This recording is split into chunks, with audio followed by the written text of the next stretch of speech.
Oke, kita kupas tuntas sekarang. Kita ngobrol sama yang punya kawasan ini ya. Kenapa ini bisa kayak gini?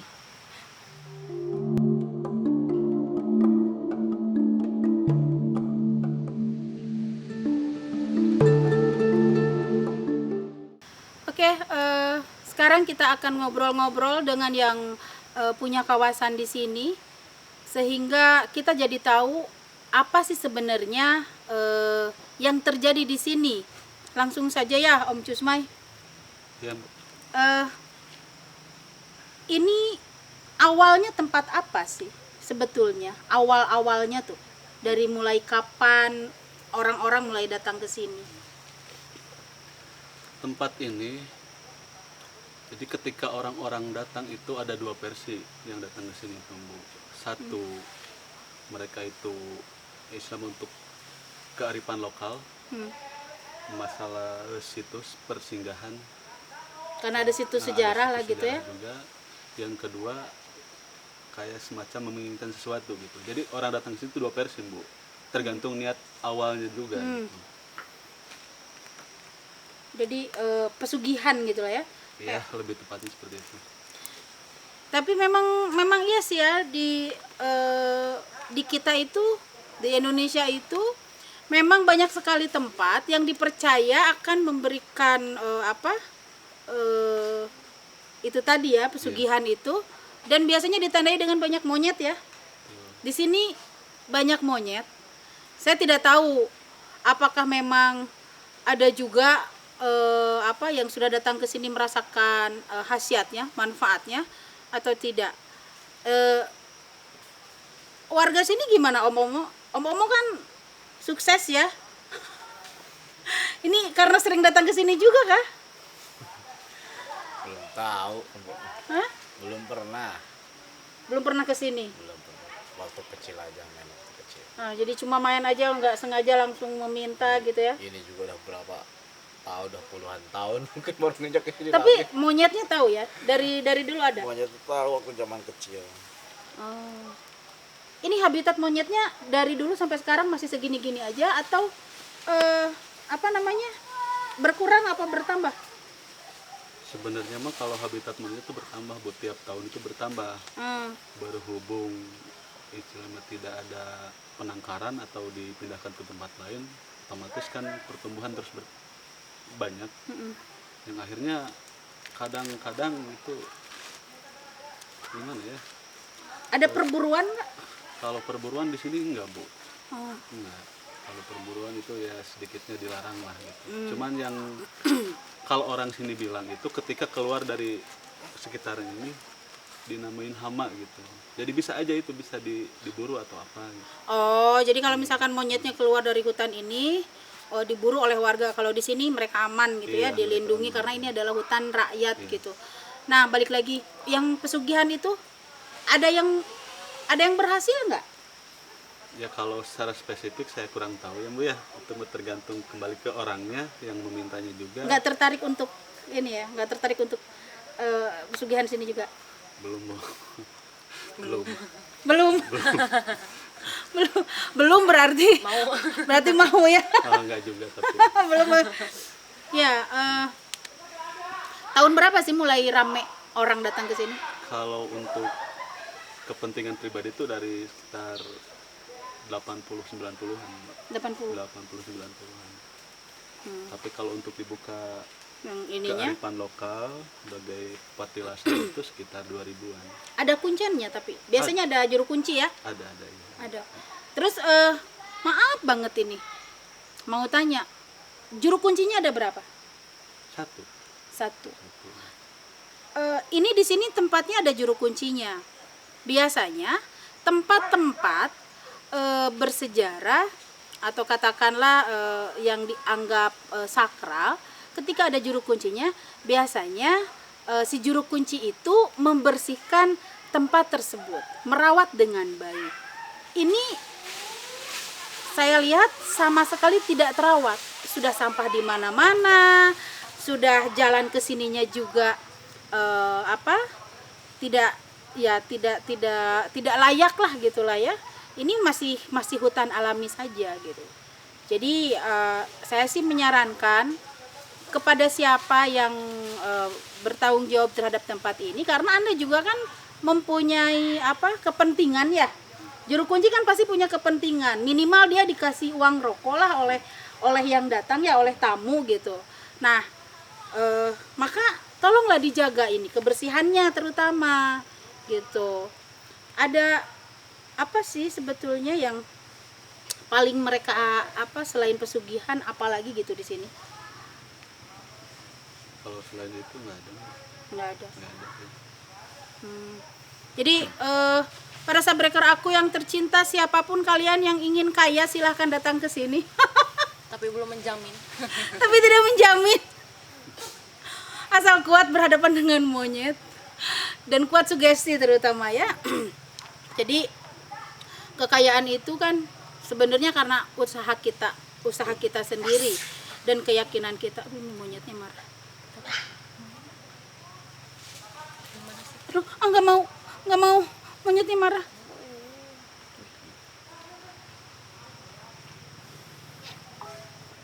Nah, tetapi ketika kita meyakini bahwa misalkan kita datang ke tempat manapun, kita akan mendapatkan apa yang kita inginkan, maka keyakinan itu akan menjelma menjadi sebuah kenyataan. Tetapi harus dibarengi dengan usaha juga tentunya. Tadi aku di sini sempat melihat ada penampakan seorang laki-laki memakai baju hitam-hitam kayak pangsi gitu ya. Laki-lakinya kecil, sakti dia, bawa golok, tapi dia terlihat marah. Marah mungkin karena tempatnya ini jadi kotor. Saya tidak tahu siapa dia, tapi bisa tanya Om Cusmai. Itu yang gedenya kesini, Ambu. Mana? Itu. Iya, Ambu. Ini sudah tidak kondusif kah karena monyetnya makin banyak yang datang? Lanjut aman enggak? Hah? Aman. Aman gimana? Itu pada kesini. Ini pada kesini semua. Nggak apa-apa, Bu. Pada gede. Ini yang gede yang di atas. Ini. Tuh jatuh. Iya, nggak apa-apa, sok aja sana lanjutin. Lanjutin.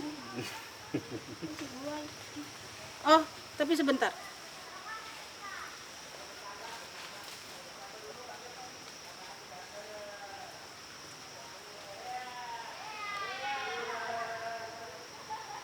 Ini kenapa banyak sekali monyet yang makin berdatangan, Om? Aduh. Kalau di sini tuh biasanya monyet itu muncul ketika mereka mencium aroma menyan atau dupa atau hio lah gitu. Oh. Jadi mereka udah terbiasa dengan seperti ini gitu. Oh. Ngeri. Oh, karena mungkin begini. Ketika ada orang yang bakar dupa di sini, mereka bawa makanan. Tuh. Jadi mereka berpikir bahwa kita memang mau ngasih makanan ke mereka. Itu ya. Aku sambil gemetar. Ini rencananya mau menyerap energi yang ada di sini, mau mengungkap misteri apa yang ada di sini, tapi kondisinya jadi gemetar begini. Karena monyet. Ya itu tadi penjelasan singkat dari Om Cusmai. Sekarang aku mau tanya karena aku juga sekarang ini datang ke sini sama beberapa teman. Ini ada Derin. Derin mau tanya nih, Derin kan masih muda lah ya. Tapi sering ke tempat-tempat seperti ini gitu. Sering. Sebenarnya apa yang dicari atau yang diinginkan atau mau ngapain sih ke tempat kayak gini? Cuma mau silaturahmi aja sama leluhur yang dulu gitu ya. Karuhun, nggak ada maksud apa-apa, cuma pengen tahu gitu sejarahnya kayak gimana, terus tempat patilasannya kayak gimana gitu. Jadi cuma pengen tahu aja ya, Iya. mengenang lah ya, Mengenang. memori. Ya kita memang sudah sewajarnya sebagai anak bangsa kita menghargai, menjaga warisan leluhur kita, termasuk tempat-tempat yang sakral seperti ini. Sekarang mungkin kita hanya melihat bahwa ini adalah sebuah batu saja, tapi kita tidak tahu di masa lalu ya sejarahnya.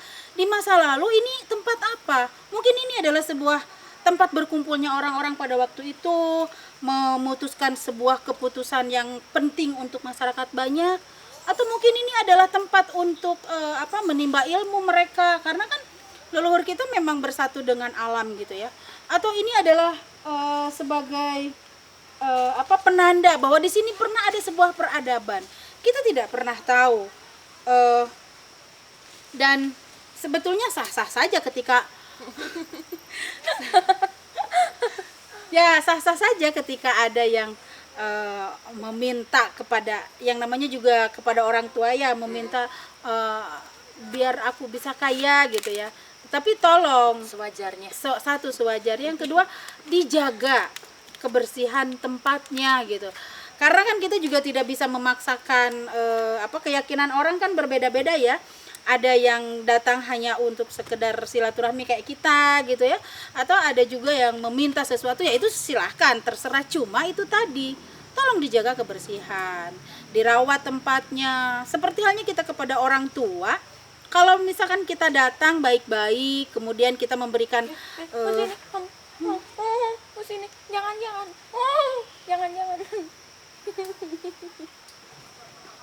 ya dia mau makanan itu. Itu ya dibersihin dulu. Oh pinter. Rajin Randy. Randy ya. Hai. Ini nggak kondusif, nggak bolehnya terus diganggu Cowok ya. sama. Pinter ya, bersihin dulu makanan. Itu kacang. Lupa nggak bawa makanan tapi Randy. Ya nggak tahu, kita nggak tahu loh kalau ada banyak monyet di sini. Kalau tahu mah tadi. Kalau tahu kita bawa makanan tadi. Oke nih, Om Jusmai kan dari bulan-bulan sebelumnya atau dari tahun-tahun sebelumnya kan sempat bikin gerakan sama teman-teman pemuda Karang Taruna sini ya, untuk menjadikan tempat ini layak dikunjungi lah gitu kan. Nah, ini karena tempat sekarang seperti ini ada rencana untuk perbaikan lagi nggak? Sebenarnya kalau rencana itu dari dulu, Bu. Ya, tempat ini saya sengaja dibikin rapih, dibikin bersih agar orang-orang itu enak untuk berkunjung ke sini. Toh saya di sini itu tidak memungut retribusi atau kompensasi untuk kepentingan anak-anak itu Karang Taruna tersebut. Enggak, sebenarnya. Yang penting orang-orang itu bisa menjaga, terus timbul kesadaran mereka untuk tidak membuang sampah sembarangan gitu.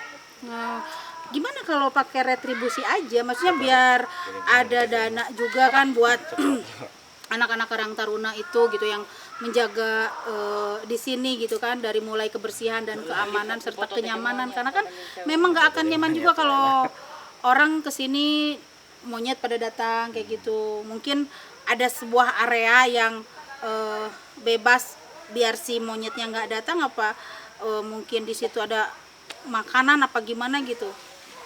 Ada kepikiran ke sana nggak? Ini ada hubungannya dengan desa nggak sih? Kepala desanya gimana sih? Kalau sebenarnya kepala desa sudah menghimbau, Bu.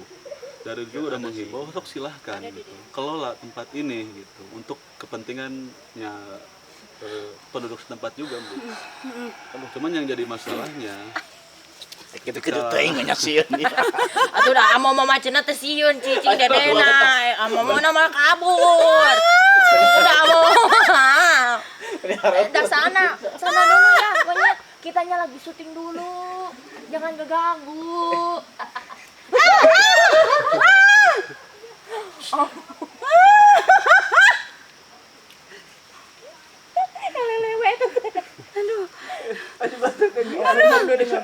Aduh, sumpah. Jangan enggak. Darin.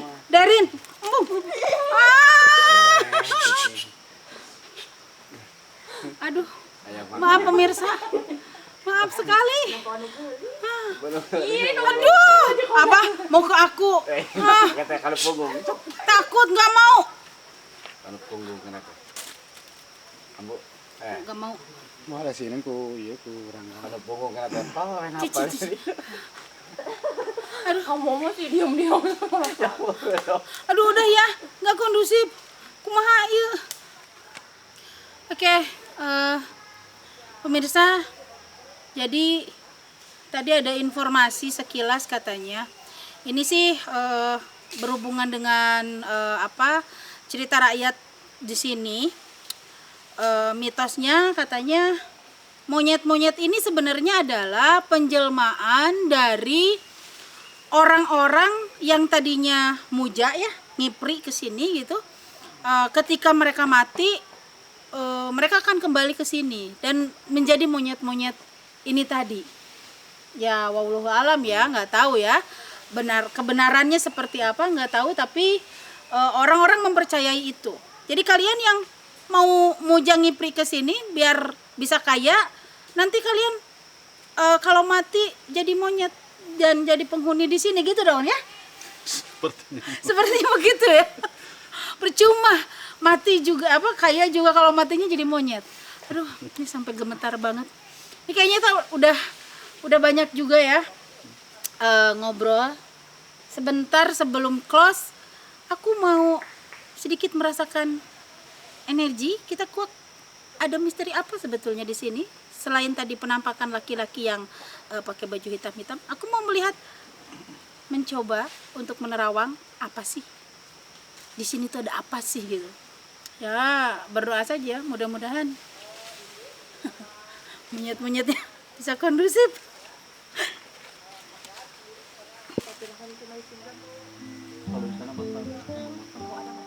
Kita akan melanjutkan perjalanan karena ternyata ada satu lagi di sana yang bukan daerah sini. Pantas saja dari tadi nggak ngerasain apa-apa, hanya hawa panas aja, dan aku ngerasa ada sesuatu yang disembunyikan. Ketika ditanya, ternyata memang ada. Ayo kita lihat ada apa sih itu.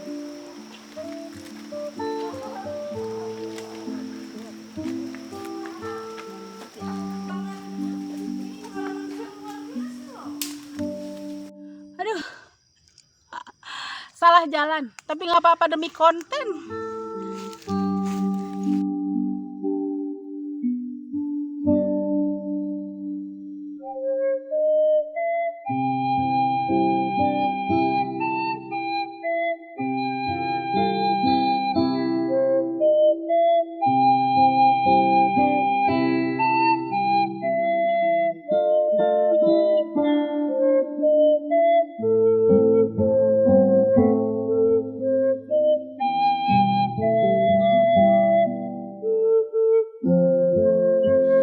Oke pemirsa, tadi kita sudah keluar hutan rakyat, hutan lindung yang dilindungi masyarakat. Sekarang kita lanjut ke situs yang satu lagi, ini melewati hutan rakyat. Kebun rakyat, perkebunan rakyat. Nih, mengutin cabe-cabean.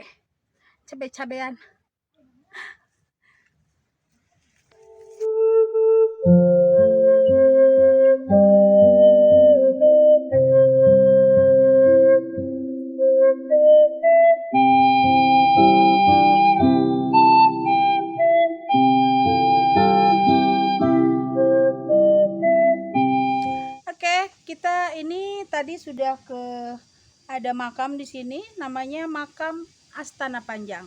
Sekarang sebentar lagi kita akan keluar sedikit, ada satu lagi, ada situs di sana. Oke, tadi itu di sebelahnya ada makam Astana Panjang. Sekarang kita akan masuk, ini ada sebuah peninggalan, ada situs, tapi nggak tahu apa namanya. Kita lihat saja.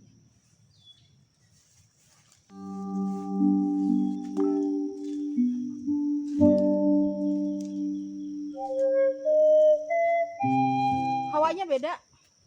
Kalau tadi di makam Astana Panjang nggak ngerasain apa-apa, tapi begitu datang ke sini nih langsung merinding.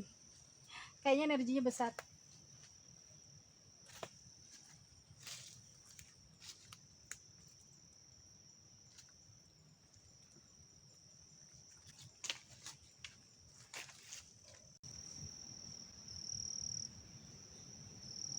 Kalau dari penglihatanku masih tetap sosoknya laki-laki, dia pakai baju hitam-hitam, pangsi ikat kepala warna hitam, semuanya hitam termasuk ikat kepalanya.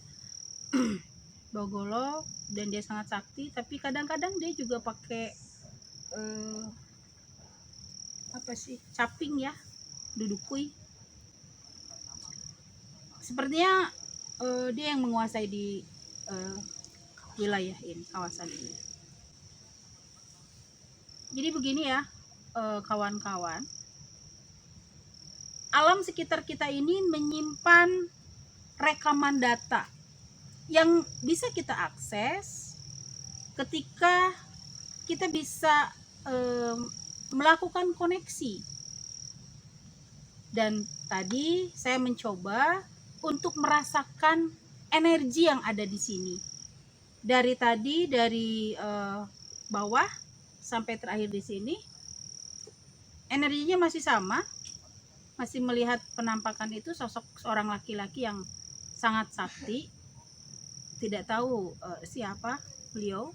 Yang jelas dia adalah leluhur kita yang harus kita hormati, dan kita bangga dengan apa yang sudah mereka atau dia lakukan, membuka kawasan ini misalnya. Kita tidak pernah tahu, mungkin dulu ini adalah hutan semuanya ya. Mungkin dia adalah orang yang membuka kawasan ini.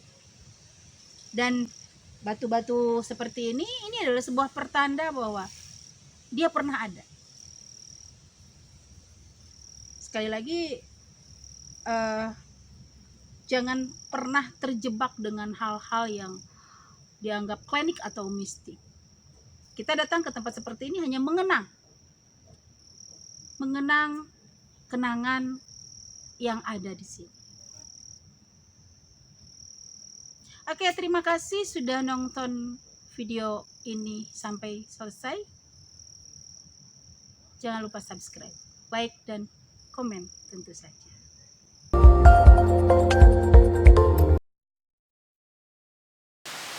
Oke, selesai sudah jalan-jalan kita hari ini. Kita tadi sudah ke situs